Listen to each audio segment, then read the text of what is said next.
So if you're listening to this and you're by a computer, feel free to Google Andrew Yang high school yearbook photo, because what you'll find is that I was a bit of a goth kid. I listened to The Cure, Depeche Mode, Nine Inch Nails, The Smiths. I was that kind of teen. I was certainly not the I'm going to run for student body president kid. I was like the why does the world suck so much kid? I guess. Hi, I'm Peter Marks. Welcome to Rhythm Nation, a podcast, radio show, and community that celebrates the intersection of activism and music. My hope is that with each episode, you'll come away with a greater appreciation for the political context of music and be inspired to make activism a larger part of your life. On today's show, I'm very excited to have Andrew Yang with me here today. We're in New York City, his home. Andrew is an entrepreneur, author, philanthropist, folk musician. Most people don't know that. We're gonna get into that. Nonprofit leader, and of course, former 2020 presidential candidate. And Yang's New York Times bestselling book, The War on Normal People, which is something I've read and really appreciated, helped introduce the idea of universal basic income into the political mainstream. He also has a new book coming out that we'll talk about as well. But the reason that we got connected is that Andrew supports a petition that we at Rhythm Nation, our community, are behind, called Oregon People's Rebates. It's an initiative petition that would raise rebate about $750 to every Oregonian every year by raising taxes on corporations making over $25 million a year. On the show, we're going to talk about how Oregon People's Rebate relates to universal basic income and discuss also Andrew's folk music career and maybe some of the jams that I've discovered on Spotify. We always try to incorporate music into every show, Andrew. So. As we should. Yes. I am a huge proponent of the People's Rebate, and I would love for Oregon to be a role model for the rest of the country, because if you guys pass this, and then every other state will be like, wait a minute, what? Like Oregon has $750 per person coming in every single year. I mean, that could be $3,000 for a family of four. And then other states will look up and say, how do they do this? And it's like, well, they just taxed really big businesses who are making a lot of money on the state, like a smidgen more. It's like, oh, that seems actually very, very reasonable. So let's make this happen, Oregon. That's why I'm here. And then I will sing any song you want after it gets passed in the state. If you had to pick that song, what would that celebratory Oregon People's Rebate just passed song be off the top of your head? My go-to karaoke song is "Don't You Forget About Me" by Simple Minds. So I can belt that out a cappella if we pass this thing. Okay, all right. Well, that's incentive enough. Well, yeah, we'll use that in our as we're gathering signatures. Hey, Andrew said he's going to karaoke for us all, so that's. I definitely want to be there for this celebration after it passes, because this really could become a powerful anti-poverty role model for the country. It would reduce child poverty by about 26%, overall poverty by 15%. So who the heck likes poverty? Nobody. Who wants to get rid of poverty? Everybody. Like, there's no reason why this ballot initiative cannot pass. So I'm just pumped that people are doing the hard work every day getting the signatures. Yes, it's going to be a process to get all those signatures in place and to explain where this is coming from and how it benefits people.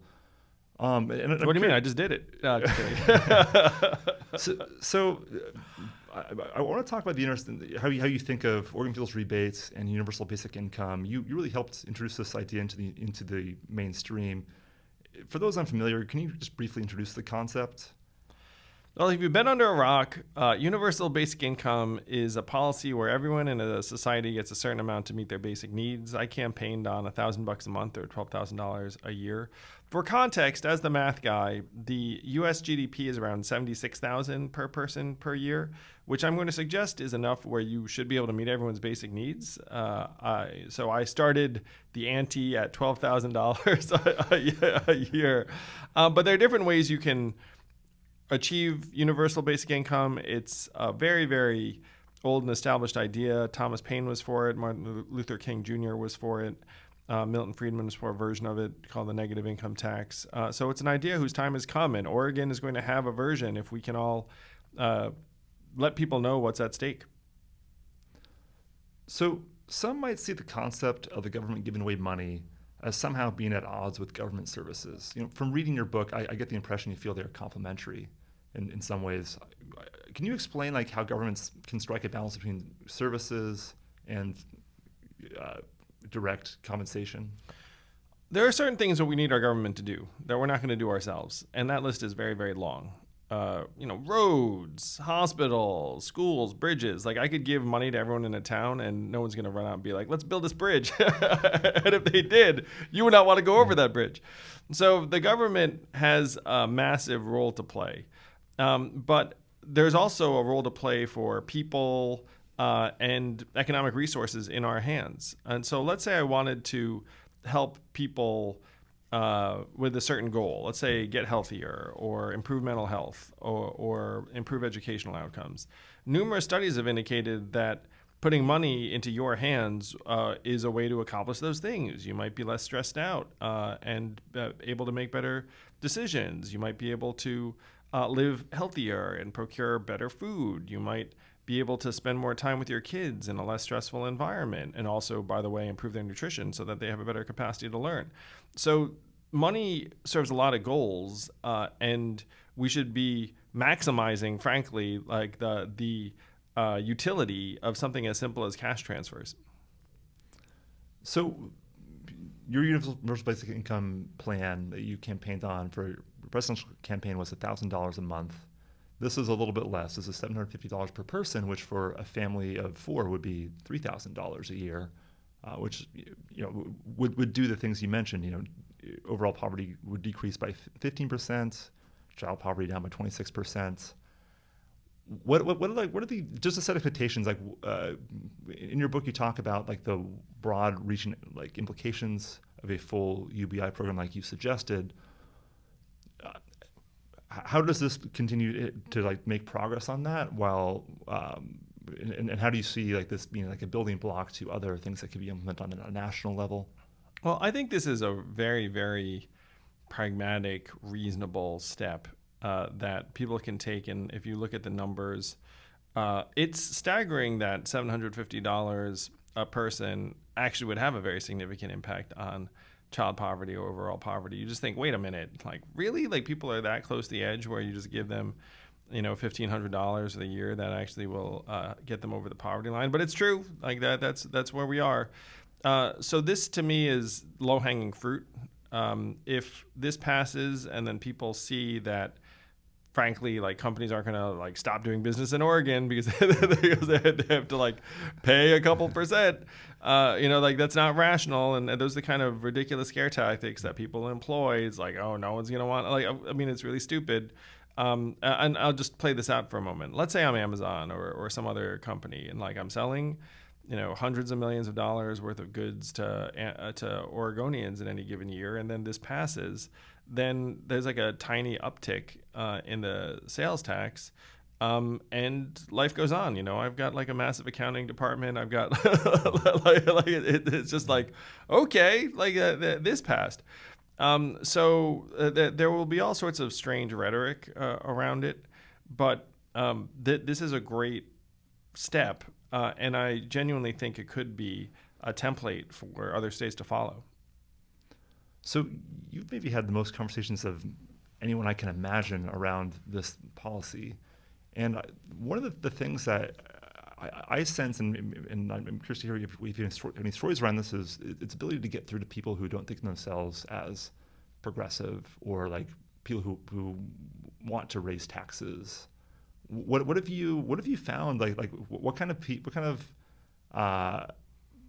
people have you seen engaged? Can you tell me stories about folks who you would not think would maybe be into this, who really see the value in it? Sure. The fact is, most Americans want the same things. Most Oregonians want the same things. You only really wind up in these polarized political discussions with folks who are engaged in our media back and forth and our social media back and forth, which is really the minority of people. If you just were to go to a grocery store in Oregon and discuss with them what the people's rebate is, most of them would say, that sounds great, sign me up. And that person could, frankly, be a Trump voter. That person could be a trucker. That person could be someone who thinks of themselves as very, very conservative. But if you're a conservative, you don't like the fact that big corporations are getting away with murder all the time and like not paying tax. That's not conservative. You know what I mean? Like conservatives are ticked off at the system being abused and corrupted just like anybody else. So one thing you have to try to do is bridge divides and make common ground and not approach someone as if you're in one ideological camp and they're in the other. I actually don't love the word progressive.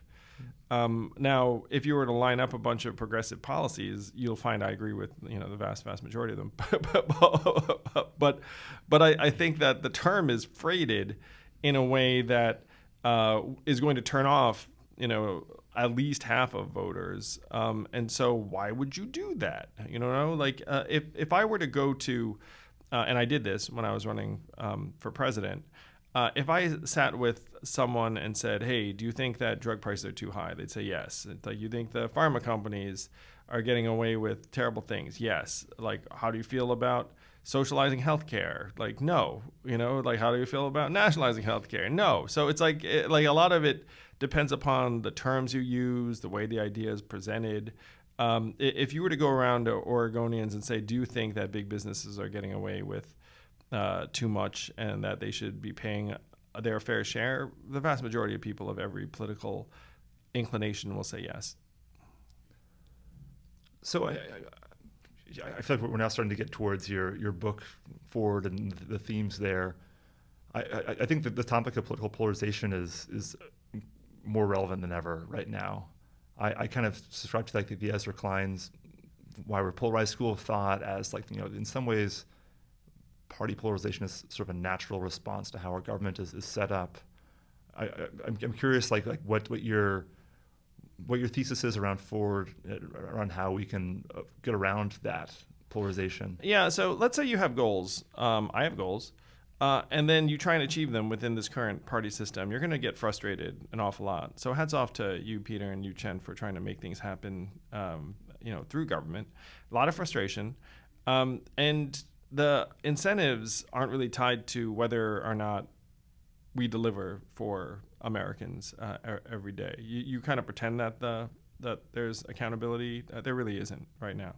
90% of congressional districts are very blue or very red, and the general election is predetermined because of gerrymandering and the fact that neither party enjoys competition, honestly. Like they just, you get that one, I get this one, and then we'll just run around. If there's one priority for the current parties, it's not delivering results, it's just job security. And so they've come together and tried to ensure collective job security, which is why the re-election rate for an incumbent member of Congress on either side of the aisle is 94%, despite the fact that the approval rate of Congress is around 19%. So think about that gulf. So the way that this system works is that we are separated into ideological camps, and each side just blames the other side, and you engage in increasingly tribalized media consumption and social media. And I'm a huge fan of Ezra Klein's book, Why We're Polarized. I took it deeply to heart. And there are two major things I'm going to suggest that we can do and need to do immediately to try and break us out of this. Maybe three. I'll be generous and say three. So number one would be communicate with people and just try and communicate with people in non-coded language. Just look, let's just find things that we can agree with. Number two is change the incentives so that you have more accountability and more genuine representation, which means trying to wrest control of everything, frankly, from the two-party system. And so the best way to do that is to move towards open primaries and ranked choice voting, which would then mean you can vote for anyone of any party, anyone can run, there's no more spoiler effect, no more wasting your vote, no more negative campaigning. This would open things up, and even if you had the same person in office, they would still have to govern better because they have to answer to everyone and not just the 10% most rabid partisans that go through their primary. And the third thing we can do, and if you're interested, please do go to forwardparty.com.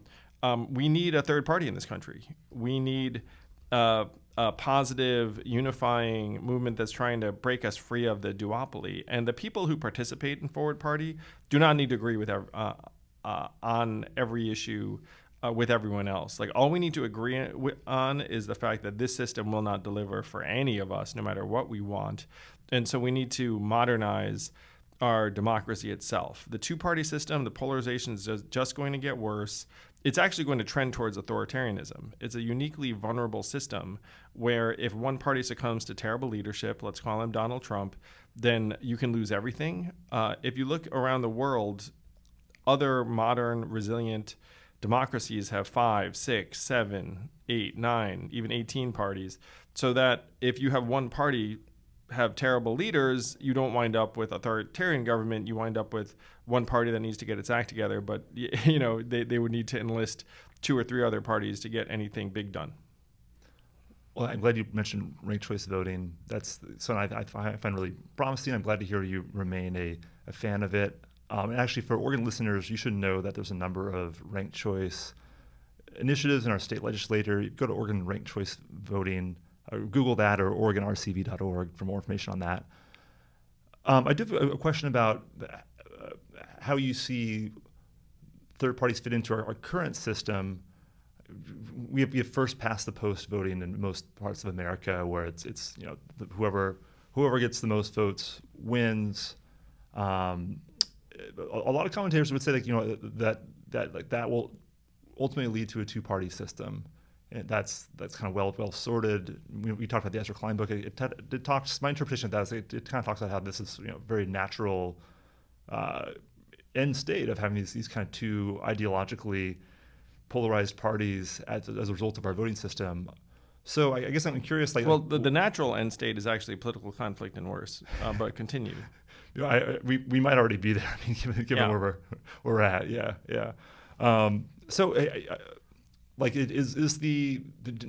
through the order of operations. With we advocate for ranked choice voting, but when does this third party come in, and then how are they participating? How are they furthering our democracy towards that the reform of the actual voting construct, and not being the spoiler that a lot of people would worry about? Well, the entire spoiler effect is completely arbitrary and artificial, and it's a product of parties that don't want you to have meaningful choice.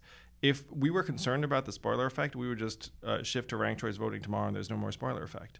So why are we talking about the spoiler effect? Because the two-party system does not actually want you to have choice or competition, and so they'll just say spoiler, spoiler anytime you try to do something from outside of the two-party system. But there is a way we can make this change. I was just in Nevada, and there's a ballot initiative on the ballot in November that shifts from closed party primaries to open primaries and ranked choice voting. Anyone can run, top 5 go on, and then it's chosen via ranked choice voting. That has the functional effect of dramatically increasing your choice, representation, the accountability of officials. What does it decrease? The control by the two major parties. So who came out against it? The Democrats of Nevada. What was the rationale they used? Listen to this. Ranked choice voting is too confusing for voters of color. They managed to throw that one in there. And so people were like, wait a minute, what? Like it's too confusing? It's been used successfully, here in New York City where we are, and in dozens of other cities. Voters find it very, very easy to use. It's a nonsense argument, when really what they should have said is, we are against ranked choice voting because we have figured out how to win in the current system. We've figured out who's going to vote. We're pretty confident that we can pull the right levers to keep our jobs in this system. But if you have actual voter choice and people can vote for whomever, you might not love us as much as, like right now, it's like we like it that you don't have a choice. So the question is, how do you make this change, not just in Alaska, where it's already happened in 2020, in Nevada, where it's on the ballot in November, but in Oregon and in other states around the country? There are 25 states that have ballot initiatives where you don't need to go through the state legislature, because, by the way, the state legislators are, of course, not going to dig it, because they again, like the status quo. How do we turn the dial in those 25 states, and then eventually in the other 25 states where it does have to go through state houses?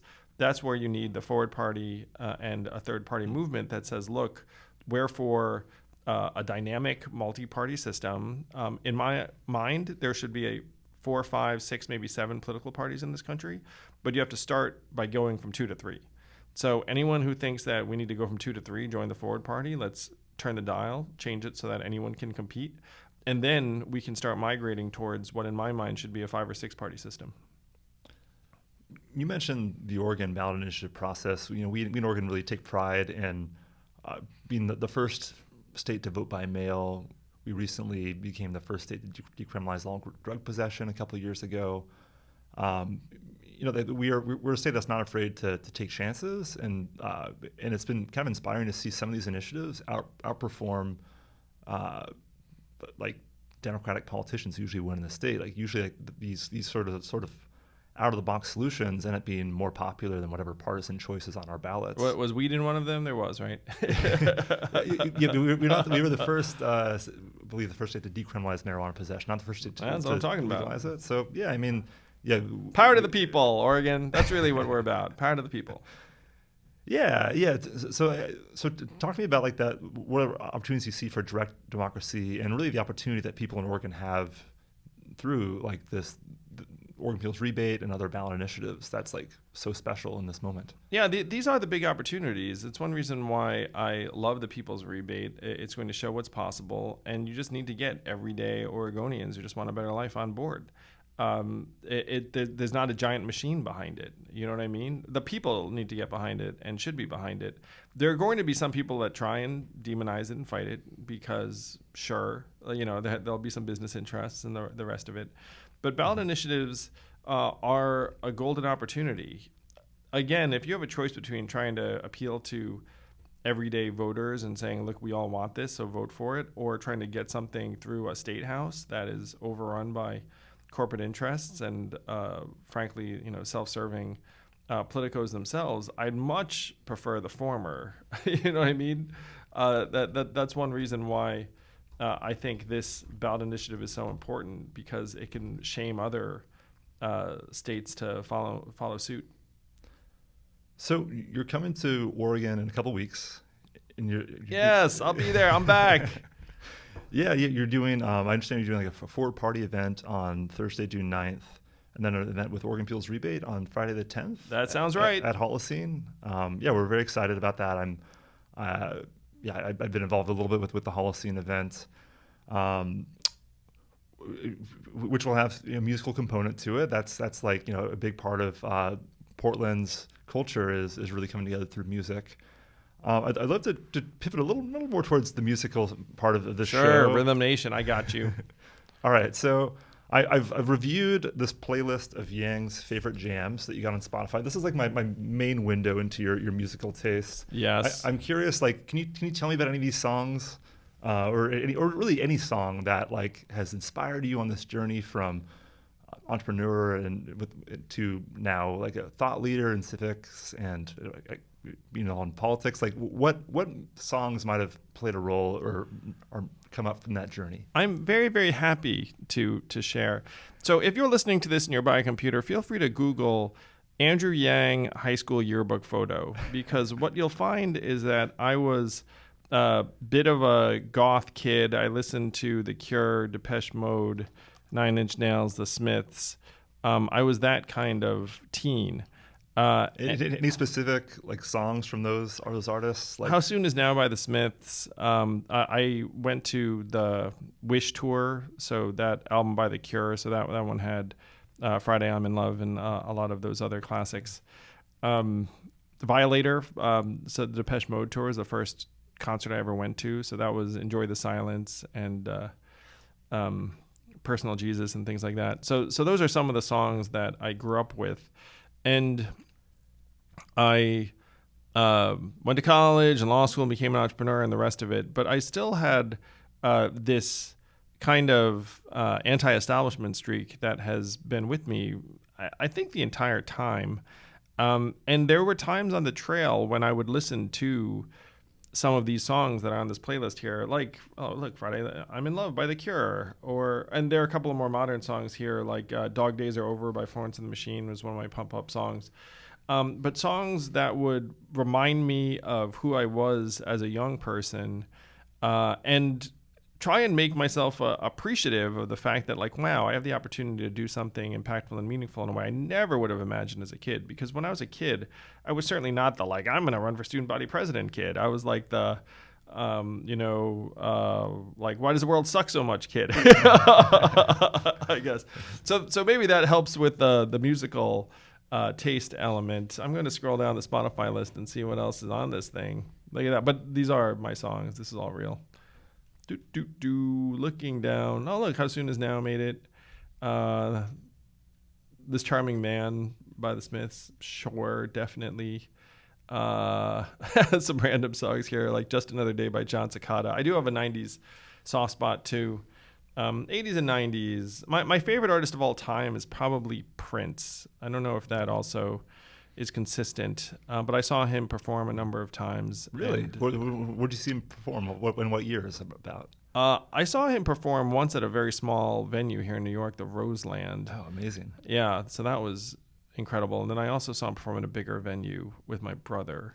That might have been Radio City Music Hall, and it was somewhere in the early to mid 2000s. I know it's hard to pick just one, but any favorite Prince jams come to mind? So the most impactful album is Purple Rain for me, and that's When Doves Cry and Let's Go Crazy and those sorts of songs. But there's one song that from Sign of the Times that I always loved that people didn't seem to ever know about or appreciate. It's called Forever in My Life by Prince, Sign of the Times. Love that song. Got it. Batman soundtrack too, also underrated. Bad Dance is the cut from that one? No, Yeah. Scandalous is a great song from the Batman soundtrack. Got it. Any other songs or artists that played a role in your journey? Well, I do want to give a shout out to Rivers Cuomo and Weezer, who came and performed on the campaign for Yangapalooza in Iowa. So thank you, Rivers. You are a brilliant man and a class act. Also, thank you to Donald Glover, who did an event for me. He's like polymath. He's a musician, as Childish Gambino, but he's also obviously an actor and producer and everything else. So human nature being what it is, musicians that came out and did anything for me, I now love. Sure, forever. Yeah. So changing gears a little bit. So you have a background in technology and entrepreneurship. Your 2020 presidential platform called for a new cabinet-level Department of Technology. Myself and my coworker Chen are presidential innovation fellows at an agency called Technology Transformation Services. It's part of the GSA. And yeah, I guess I'm curious, how you envision the federal government playing more of a leadership role in technology at a high level. All right. So there are a few different areas to take. Number one is, I think what you all are doing, we're just trying to make the government utilize technology more effectively and operate more efficiently. So, because the government itself obviously has a bajillion interactions every day, and there are ways that you can help it be more user friendly and improve interface and a lot of other things. Very, very important. I think the single biggest thing that we're missing in American life right now is someone who can try and wrestle these big tech companies to the ground and say, hey, you're screwing up the mental health of our kids, you're subverting democracy, you're making people hate each other, they're different major issues. And that right now, in theory, those things might fall under either Congress, which obviously will not do anything because Congress is so dysfunctional and stupid, or one of the agencies, and you could make a case. But there's someone that needs to actually bring these folks to the table and say, look, you're going to help us do the right thing, or things are going to start becoming very uncomfortable and awkward and maybe even painful for you unless you help us get these problems under control. If you're in Silicon Valley, a lot of the pros there don't let their kids use these services. I mean, doesn't that tell you everything you need to know? You know what I mean? That's really dark. That's where we are. Someone in tech likened it to when we had chemical manufacturing plants in the 19th century, and they were just dumping stuff in the river for a while because no one knew. And then eventually they're like, hey, you should really stop dumping that in the river. And then you wound up with regulations and an agency. That's where we are in big tech right now. It's they're dumping stuff in our minds, and we have to wake up. So this to me would be the single biggest void in terms of leadership. And the problem is that there's no one holding anyone accountable for these harms. Just these harms make everything else impossible. It really does feel like in order to confront polarization, you have to really adjust the incentive structure in a lot of these platforms that reward outrage and people getting really mad at each other. And I feel like that's like, it seems like among the highest challenges of finding middle ground and understanding each other is like cutting through that noise. Yeah, I'm friendly with Tristan Harris and friendly with Jonathan Haidt, two people who've looked at polarization and these problems. And both of them say, like, look, if you don't get social media under control, then nothing else is going to work. So I think that's a fairly strong message that happens to be the truth. Yeah, well, I want to be respectful of your time. I really appreciate you making time to do this interview. And Oregon People's Rebate. We will see you there. Let's get you that money. Get you that anti-poverty cash. And then let that spread like wildfire around the country. I am pumped to be out there doing my part, but it's going to be up to you. So please let your friends know you can actually get your fair share. Not even your fair share. This is less than your fair share. But you can get close to your fair share if enough of you get out, get those signatures, and vote pass this thing in November. Well, thank you again for your support of this initiative. It really is like truly grassroots effort that is. I know it was written by committee. I know it is, and isn't that an emblem of American life? Like you have these giant moneyed interests going, meh, meh, meh, and then some people are like, hey, we'd like to do this thing, and then sometimes the people win. So it's going to take a lot of people rolling up their sleeves because there's not going to be a giant. Like flood of corporate cash behind it. So it's got to be the people. Yes. Well, the corporations have cash. We're seeing around the country there have been electoral victories recently with people getting outspent 10-1, but winning. I think this is my observation on this issue is that you talk to anybody in the state for enough time and they get it, and it's just a no-brainer. And like every corporation will put up talking points about why this is going to be bad for jobs and businesses are going to leave the state. But at the end of the day, this is bringing up our tax rate to the level of Nevada. It's not a big deal. Yeah. It is a very reasonable change. It is not going to meaningfully alter corporate behavior. Yeah.